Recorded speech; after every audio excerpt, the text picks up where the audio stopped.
السماء جلالا فأزيد أسراب الغيوم جمالا. ہمارے اپنے جیلم شہر میں چند سال پہلے جماعت اسلامی سے تعلق رکھنے والے ایک عالم دین تھے.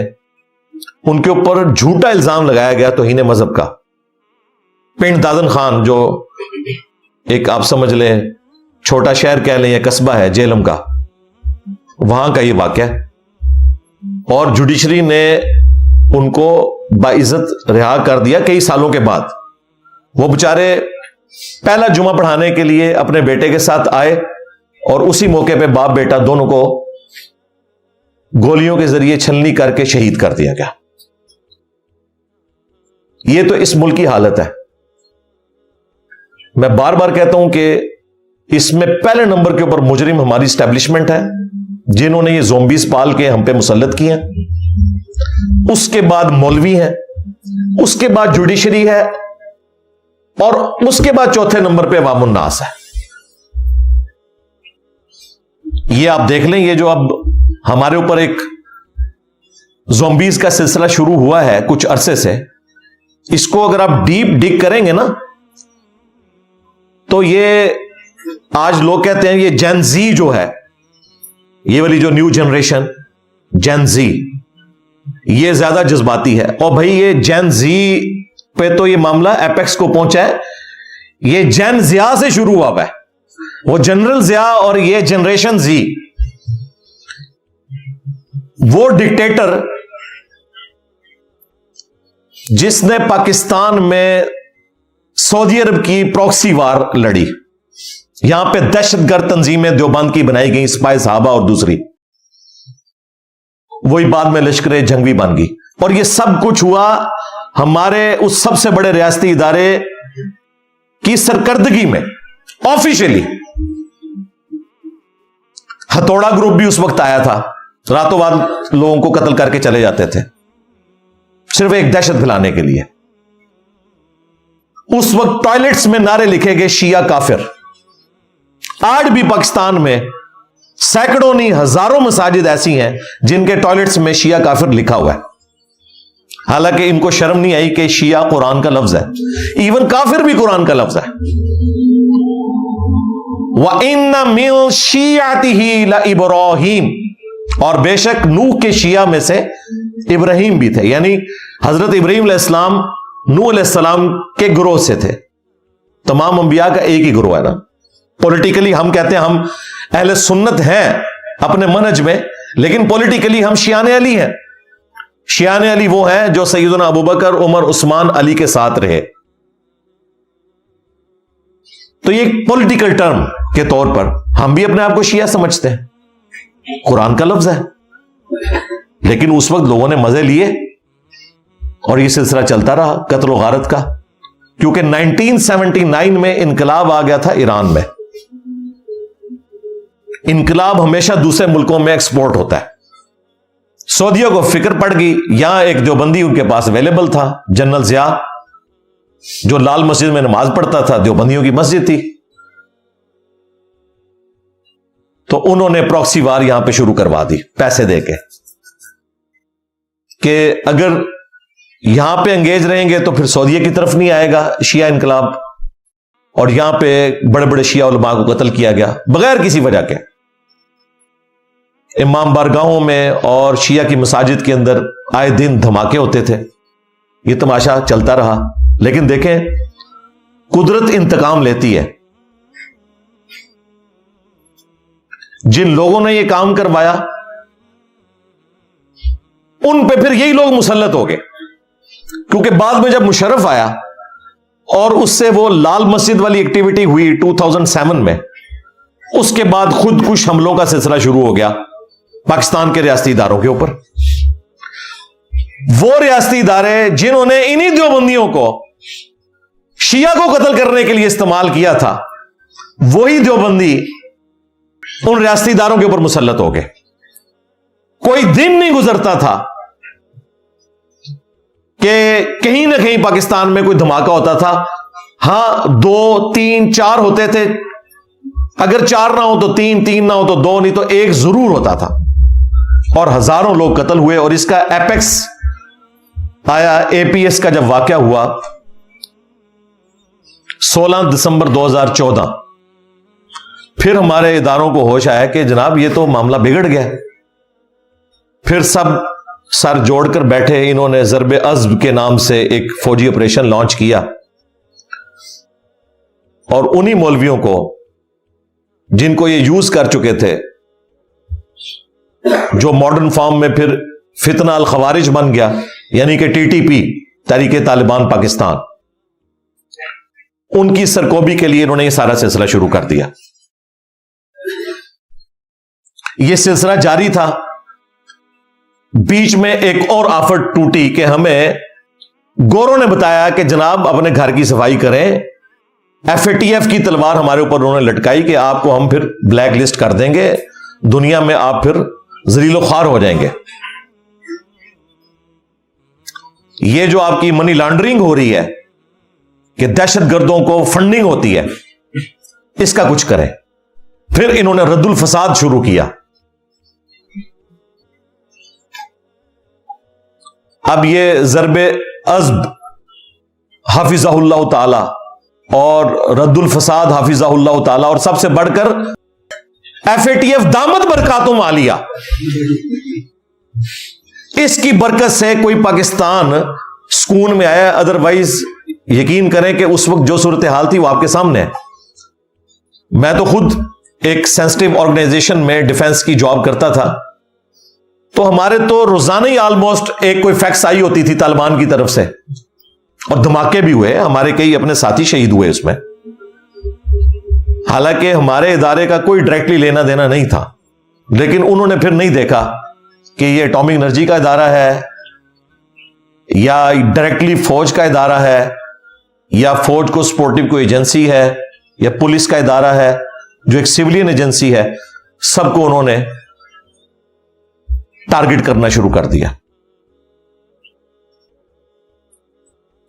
اور اسی دوران جو سب سے بڑا میں سمجھتا ہوں مجرمانہ کھیل کھیلا ہمارے ایکس آرمی چیف نے اور ڈی جی آئی ایس آئی نے مل کے، وہ 2017 کے دھرنے تھے خادم رضوی صاحب کے تھرو.